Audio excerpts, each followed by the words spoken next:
Welcome to episode 10 of the Lose It podcast. I cannot believe it's already been 10 weeks since we have started this podcast, and the amount of traction, the amount of positive responses that I have had to those of you that are listening to this podcast has absolutely changed my life. And I just want to take a moment to say thank you all for listening. And I want you all to know that you are not alone on your weight loss journey. There is a whole community of people that are here trying to lose weight, trying to find ways to keep the weight off. You are not alone, and you are not the only one.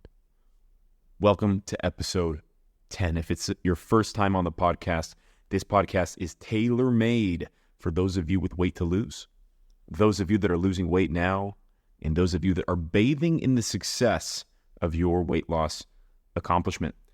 If it's your first time on the podcast, I'm your host, Nick Geoppo, and 5 years ago, I lost 110 pounds after a lifetime of gaining and losing weight.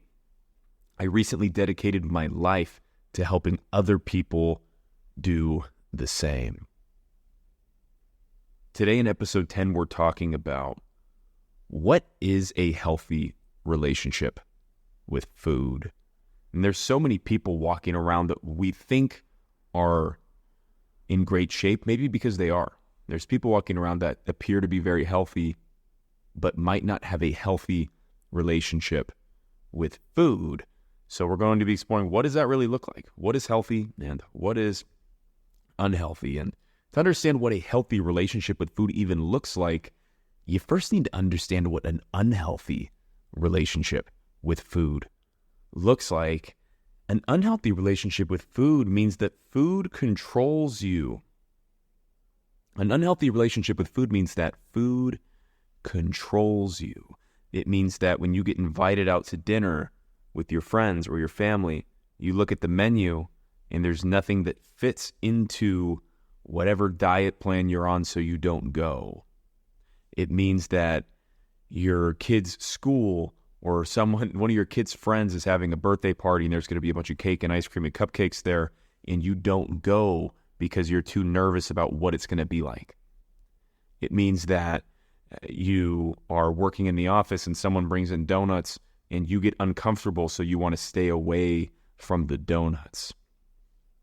It means that you don't do certain things in your life because you don't want to put yourself around specific foods. If food controls you, then you do not have a healthy relationship with food. And it's hard to hear because when I reflect on my own story, food always controlled me. Like always. Even up until maybe 3 or 4 years ago. Even after I lost weight, I still had issues with binge eating. I was walking around and running a lot of miles and working out a lot. And on the exterior, everyone thought that I was really fit and healthy. I was fit, but I was still unhealthy. And I still had a really unhealthy relationship with food. But when I go back to my roots, especially as a kid, I remember constantly like walking into the kitchen and grabbing a handful of chips and eating them, and then going back to my room and then thinking about and obsessing about going back and getting more chips or going back and getting one more bite of ice cream. I used to keep, even after I lost weight, so 4 years ago, 4.5 or 5 years ago, I used to keep a spoon. So I'd get a couple pints of ice cream. And I'd go to the freezer, I'd eat half of a pint, and then I would put the spoon on the counter because I didn't want to have to keep doing the same dishes and wash the same spoon over and over again. And I knew that I was going to want to come back to that freezer to get a bite of ice cream in 5 minutes. As soon as I went back into my room, I knew that I would obsess about it and come right back. If you're obsessed with food, or food is something that you are uncomfortable being around, if you're uncomfortable being around certain foods, like I used to be, then you have an unhealthy relationship with food. And I know that's hard to hear because when I'm recording this podcast right now, I'm envisioning talking to my old self, and I'm feeling what that's like to hear that when you're really fat. I'm feeling what it's like to hear that when you have an unhealthy relationship with food. And I just want you to know that there is a world where you can actually have a healthy relationship with food. So keep in mind, this is not permanent. This is not something that is stuck forever. This is something that you can work on and that you can change with some intentionality. An unhealthy relationship with food. So what about bodybuilders? People that gain and lose weight for physique bodybuilding competitions. Do they have an unhealthy relationship with food? Do people that don't eat certain foods because it helps them in their life, do they have an unhealthy relationship with food? And it's interesting, right? I eat right now, 5 years after I've lost weight and kept it off, I eat almost the same thing every single day. Unless I'm traveling or I'm not at home or I'm out and about, 5 days a week at least, I eat the exact same thing every single day for breakfast, lunch, dinner, and snacks. Some people would say that that is an unhealthy relationship with food. If I go to a dietitian or a nutritionist or my doctor and walk them through that I eat the same foods every day, they might tell me that I have an unhealthy relationship with food. Who is to tell me besides myself whether or not I have an unhealthy relationship with food? No one can tell you that you have an unhealthy relationship with food besides you. It's up to you to decide. I feel that if food controls you and you don't put yourself in specific environments because you're too afraid of the foods that are there, that means food controls you. I believe that that is an unhealthy relationship with food. And I've experienced so much of that myself, where I would get nervous about going out to dinner because I didn't know what I was going to eat. That's an unhealthy relationship with food. It just is. For most people, it is. Now, there's eating intentionally and there's eating unintentionally or mindlessly. You can eat with your mind or you can eat with your body. This is what I thought about when I was losing weight. And this is how I think about food now. Eating with your mind means on the really dark side of eating with your mind, it's I'm stressed out, so I eat a full pizza. Or, oh, work sucks, and it's making me really stressed out, and I'm anxious, and I don't know what to do, so I eat 2 pints of ice cream. That's like the dark side of eating with your mind. That's pretty unhealthy, right? But if you go to the polar opposite, the whole other side of the spectrum of eating with your mind, it's counting every fucking calorie. I only eat the foods that my body needs. I never eat the foods that my body craves. I never eat fun foods where I have cheat meals. I'm dialed in always, and every calorie that I eat is completely measured. My carbs, fats, and proteins, I eat at certain times of the day, and if I miss it by 10 minutes, then it fucks up my schedule. That's like the really obsessive side of eating with your mind, right? So you've got the dark side of it, and you've got the really dialed in side of it, the intentional side and the unintentional side, the mindless side and the intentional side of eating with your mind. There's also eating with your body. Now, eating with your body is going inward and trying to feel, what does my body actually need to eat, right? A craving comes up for sugar. Man, I want some ice cream. Do I really want ice cream, or is that just my mind? Does my body just really need some energy? Do I just need some quick energy, like some sugar, like an apple or some dates or some berries? Would that satisfy the craving? Because my mind wants the ice cream, but I think that my body just wants some food because I'm a little hungry. Maybe there's some other food that I could get that would help me satisfy that craving. Even though it doesn't feel the same in my mind, my body might feel that to be the same. And I trained myself on how to identify where cravings and wants and fears for food are really coming from. Are they coming from my mind, or are they coming from my body? When we talk about eating intentionally and eating mindlessly, the way to have a healthy relationship with food, the way that I found a healthy relationship with food for myself, is somewhere in the middle.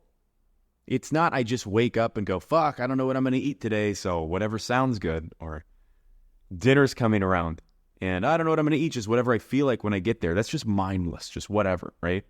Intentional is, I got to get exactly 6.5 ounces of steak because that's how many calories I have to hit my calorie goal. That's a little bit obsessive. The long-term way to have a healthy relationship with food is somewhere in the middle. It's about the balance. It's somewhere in the middle. When I'm out with friends and we're on a road trip, someone might want to get Chick-fil-A. So we're going to go get some Chick-fil-A, right? Some fast food. And I'll get a chicken sandwich and a medium fry. Maybe I do this once every 3 months. And I leave. And when I leave, I eat the food. I fucking love it. I love Chick-fil-A. And I sit there and my immediate thought is, fuck, I want another chicken sandwich. To this day, I've lost weight 5 years ago. I've had a good relationship with food for the last 3 or 4 years, one that is very sustainable. And to this fucking day, I still feel the craving to go back and get another Chick-fil-A chicken sandwich. Does that mean I have an unhealthy relationship with food because I have an urge to go binge some shit that I just ate? To this day, if I went out to a place where there was an unlimited amount of pizza and I just had one piece of pizza, I could do that. And I could just eat one piece of pizza and that's fine. I have the mental control to say one piece is enough, man. Like this food is just kind of not great for you and it makes you feel like shit. But you can have a piece because everyone else here's having a piece. And I don't need to be the weird guy that's like, nah, guys, I'm too healthy to eat pizza because I'm some weight loss dude and I lost all this weight and I'm working towards my weight loss goals. Eat a piece of fucking pizza. Like, it's not a big deal. Don't make it a big deal. Don't let your food stop you from going and doing something or going and experiencing relationships and building relationships with other people.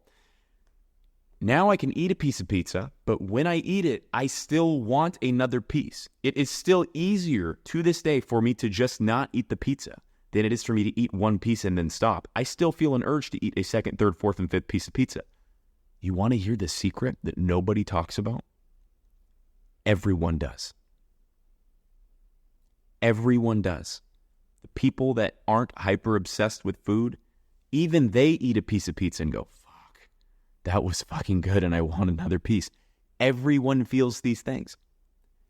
Everyone binge eats.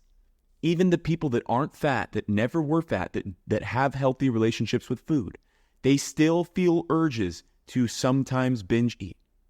And this is something that I never knew when I was fat. And I'm thinking like, God, this is just something that I'm dealing with. And no, everyone in the fucking world, every single person has sat down and has eaten a pint of ice cream at some point in their lives. Every single person has a couple bites of something that isn't great for you. And they put it down. They have the self-control to put it down. But they still think, fuck, that is fucking really good. And if I knew I wouldn't feel like shit afterwards, I would eat all this right now. Everyone feels that. You want to know why? It's because these foods that we binge on and that we crave are designed. They are designed for us to want more of them. It's not your fault that you crave these foods. It's not my fault that when I eat a piece of Domino's pizza, I want a second one. It's not my fault that when I go through the Chick-fil-A drive-thru and leave, that I sit there and I think, fuck, I want to go back and get another chicken sandwich, or sometimes even 2 more. I want to get 2 more chicken sandwiches, 3 of them total. And I want 2 French fries and 2 ranches and 2 barbecues and throw a fucking milkshake in there because I used to be fat. Let me go back to the glory days in my mind and live it a little bit. I still think that to this day. To this day. The difference is now I have the mindset. I can feel what the food is going to make my body feel like before I eat it. So when I feel that, I close my mind, I close my eyes, and I open my mind. I get into my head and I get into my body, and I imagine, what if I just ate 3 chicken sandwiches the way that I want to? What if I just ate 4 pieces of this Domino's pizza the way that I just had the urge to do that? And I take a big breath, breathe in for a couple seconds, and breathe out for a couple seconds. And just envision, try to jump to the future as if you just did it. See what that feels like in your stomach. See how tired you feel afterwards. See how you're dozing off when you're driving. See how your conversations are worse with the people around you when you're full as fuck on this food that just makes you feel like shit, right? Pizza makes everyone feel like shit. Nobody eats a bunch of pizza and then an hour later is like, God, I'm so glad that I did that. Focus more. There's a world where you can focus more, and this is something that I learned the hard way, on how the food makes you feel. And that is how I developed a healthier relationship with food. I focus more on how the food makes me feel. The reason why I eat the same thing every day isn't because I have a food obsession. I eat the same thing every day because I eat the foods that make me feel really good. And I know which foods make me feel really, really good. And they're specific to me. It's a lot of meat, it's a lot of fruit, and it's a lot of dairy and animal products. Those foods make me feel phenomenal. I eat those foods and I gain energy from the food.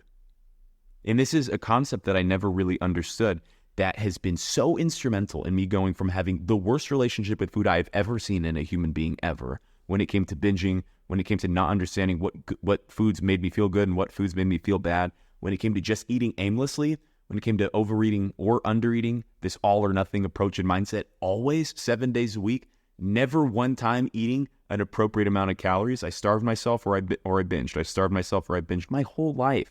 my whole life up until 5 years ago. And the way that I beat it was by focusing on the way that the foods made me feel and eating more of the foods that makes me feel energized, like meat and fruit and dairy and other animal products. They make me feel energy. I don't feel a crash after I eat. I still go out to Chick-fil-A. When I have friends that are at Chick-fil-A and I get an invitation, I'm going to Chick-fil-A, and I'm not going to look at my friends and say, sorry guys, I'm going to sit that one out, because being around a Chick-fil-A triggers me because I used to have an eating disorder and I'm trying to lose. That's not how I live. The way to beat it is to confront it. You can't get better at something if you don't practice. And the way to practice is to put yourself in the environments and sit with the discomfort. Sit with the discomfort. If you go out to get pizza with your friends and you have 1 or 2 pieces of pizza, that's fine.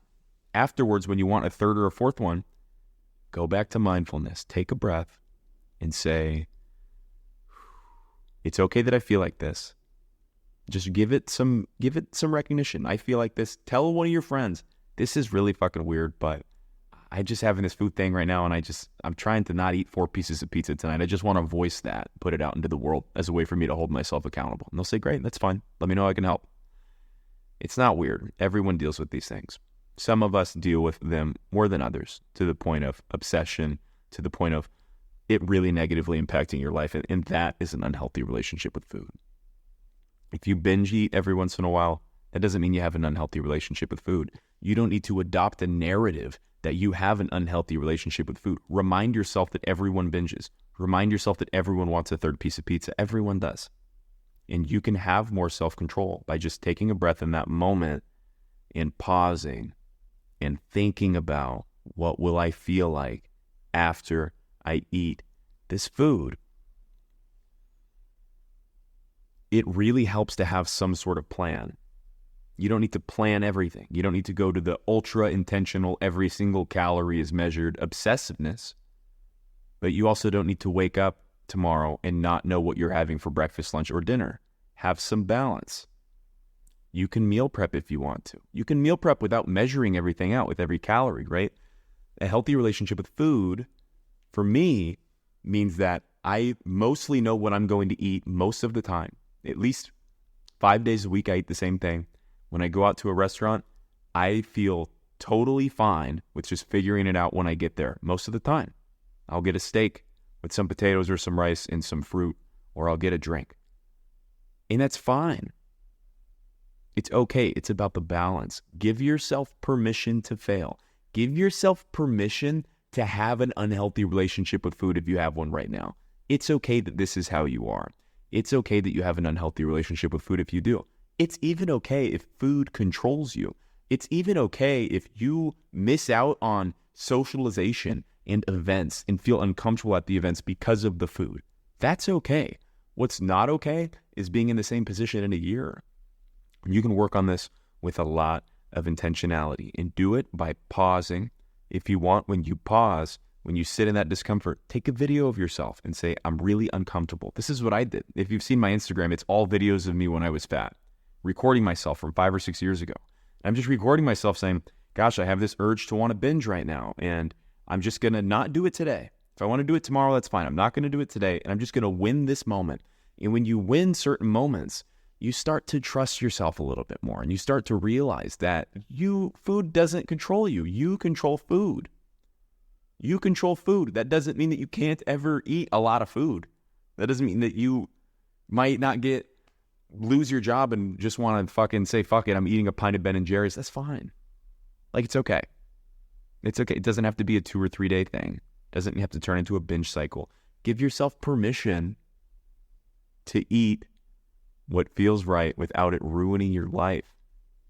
And when you adopt that mindset, you'll realize that you'll want to eat more of the foods that are actually good for you.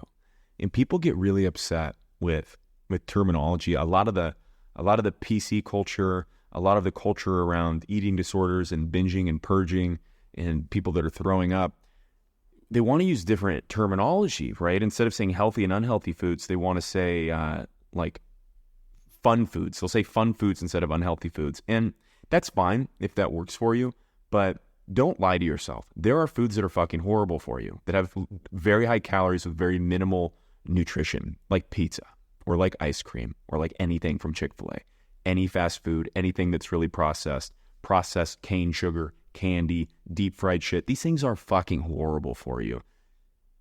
There is a world, and this was one of the best things that I learned. It was really hard for me to accept, but after years of practice, I learned this. There's a world where I go to Chick-fil-A and I eat something and I say, I know that this food is not good for me. That's fine. I'm okay with the fact that this food is not good for me.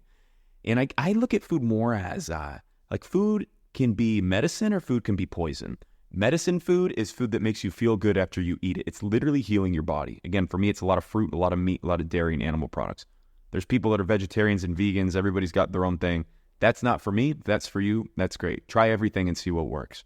Process of elimination. Don't be afraid to fail. If it doesn't work, you can change it up.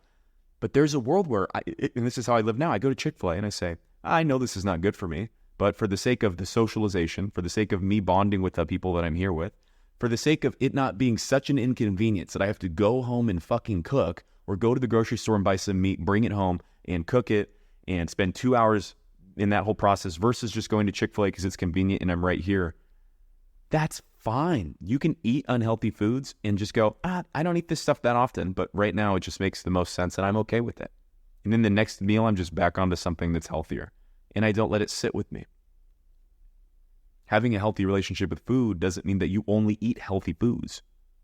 It means that you have balance and that food does not control you. Food does not control you. I hope you found this podcast helpful. If you made it to the end, I really appreciate you being here. If you would leave us an honest review on Spotify or on Apple, whatever platform you're listening on, it would go a great way in helping the Lose It community expand its message and expand its listener base, and in helping people realize that they are not alone. And even though it's embarrassing to talk about these things, even though it's embarrassing for me to dive back into what I used to think like and what I used to feel like and to share that, and for other people to give me feedback on what that feels like to hear it, it's a lot. It's a lot, and it can be triggering. And it can make you uncomfortable. It makes me uncomfortable sometimes sharing these stories. And if you relate to them and you think that other people would find them helpful and relatable, please leave an honest review. I would greatly appreciate it. It'll help us to keep sharing our message and keep expanding our platforms. And I hope you have a great rest of your week, and we will see you next Wednesday.